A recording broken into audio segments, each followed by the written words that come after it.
Suddenly নাহিদকে বাদ দিয়ে তারেক রহমানকে এক দফার ঘোষক বানানোর চেষ্টা, এইটা হচ্ছে কালচারাল ফ্যাসিবাদ।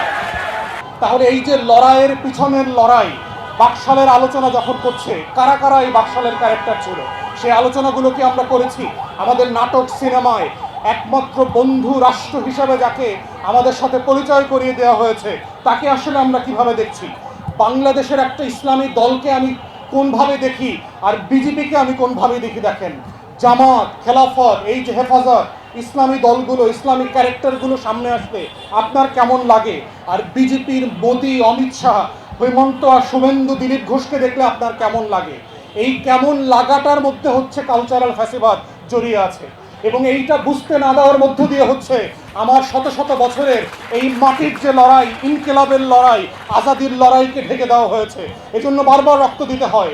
কিন্তু প্রশ্ন হচ্ছে, বাংলাদেশের পলিটিক্যাল ক্রাইসিস হচ্ছে এদেশের অধিকাংশ রাজনীতিবিদরা হচ্ছে প্রপার শিক্ষিত গণ্ডমূর্খ, যারা পলিটিক্যাল হিস্ট্রি জানেন না, কালচার বোঝেন না, জাতির মুক্তির লড়াই জানেন না, জাতীয়তাবাদী রাজনীতিটা কি, এই ভূখণ্ডের মাটির চৈতন্য জানেন না, এই ভূখণ্ডে কাকে নায়ক কাকে খলনায়ক বানানো হচ্ছে, কে বানাচ্ছে, কি কারণে বানাচ্ছে, সেই জিনিসটা যখন বোঝা হয় না, এই না বোঝার মধ্য দিয়ে আপনারা দেখেন সাডেনলি নাহিদকে বাদ দিয়ে তারেক রহমানকে এক দফার ঘোষক বানানোর চেষ্টা, এইটা হচ্ছে কালচারাল ফ্যাসিবাদ। পার্থক্যটা যেটা হচ্ছে যে ৭২ থেকে ৭৫-এ আপনি গণকণ্ঠ, হক কথার পত্রিকা, রক্ষী বাহিনী পাঠায়া পুরা পত্রিকা সকালবেলা আইনা জ্বালায় দিতে পারছেন।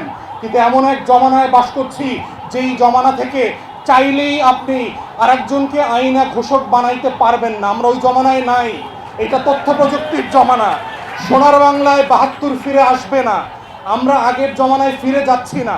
অতএব যেটা সত্য অতটুকু সত্য আকারে রাখেন, তা না হলে দুষ্টামি করে লাভ হবে না। জাদুঘরটা কেন ওপেন করতে দিলেন না? সব পক্ষ মিলে কমিটিতে একমত হয়েছে প্রথম অধিবেশনে যে অর্ডিন্যান্সটা যেভাবে আছে জুলাই জাদুঘরের, এইভাবেই আমরা পাশ করব। জামাত, এনসিপি সব পার্টি একমত হয়েছে। 40 মিনিট আগে, আধা ঘন্টা আগে, without giving any notice to the opposition, 4টা অ্যামেন্ডমেন্ট কেন আনলেন জুলাই জাদুঘর নিয়ে? তাহলে এই যে দেখেন, সংস্কৃতি মন্ত্রণালয় কাদেরকে বসিয়েছেন? এই মন্ত্রী প্রতিমন্ত্রীরা কারা? তারা কি জুলাইকে ওন করে? তারা কি জুলাইয়ের পক্ষে কাঁদে? তারা কি জুলাইয়ের শহীদদেরকে ধারণ করে? যদি করতো, তাহলে কেন আপনি ফেলানির যে স্কাল্পচার ছিল, আমাদের যে শাপলার গণহত্যার স্কাল্পচার ছিল, আমাদের যে শত শত আন্দোলন, লড়াই, ভারত বিরোধী সীমান্ত হত্যার বিরুদ্ধে, সেগুলো কেন আপনি জাদুঘর থেকে নাই করে দিলেন? এই নাই করে দেওয়ার দুঃসাহসটা আসে থেকে 2 বছর পেরোয় নাই, এখনই আওয়ামী কালচারাল ফ্যাসিস্টদেরকে দিয়ে আমাদের মন্ত্রী মিনিস্টাররা এক টেবিলে বসে খাচ্ছে, ডিনার করতেছে, পুরস্কার দিচ্ছে, শিল্পকলা একাডেমিতে ওদেরকে দিয়ে কবিতা আবৃত্তি করাচ্ছে। এত সাহস থেকে আসে? একটা জিনিস মাথায় রাখতে হবে, জুলাই নিয়ে খেলনার বাস্তবতায় আমরা নাই। জুলাই নিয়ে যেভাবে কাউকে ব্যবসা করতে দেওয়া হবে না, জুলাইকে নিয়ে খেলাও কাউকে খেলতে দেওয়া হবে না। জুলাই হচ্ছে আমার শত বছরের লড়াইয়ের এক্সটেনশন।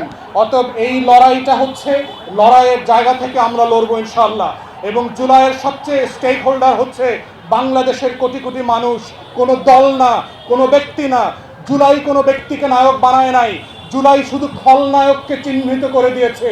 কারা এই রাষ্ট্রের শত্রু, কারা আজাদিকে বারবার নাই করে দিতে চায়, কোন দেশ, কোন বর্গ, কোন কোন ব্যক্তি এবং কোন কোন সত্তা, সেই সত্তাকে চিনবার মধ্য দিয়ে, তাকে লড়াই করবার মধ্য দিয়ে, বিকল্প হাজির করার মধ্য দিয়ে বাংলাদেশের আগামী বাংলাদেশপন্থী রাজনীতির যে গোড়াপত্তন হয়েছে, এটাই হচ্ছে জুলাইয়ের ভ্যানগার্ড। তারা কালেকটিভলি সারা বাংলাদেশকে নিয়ে আগামী দিনের সেই লড়াইটা করবে।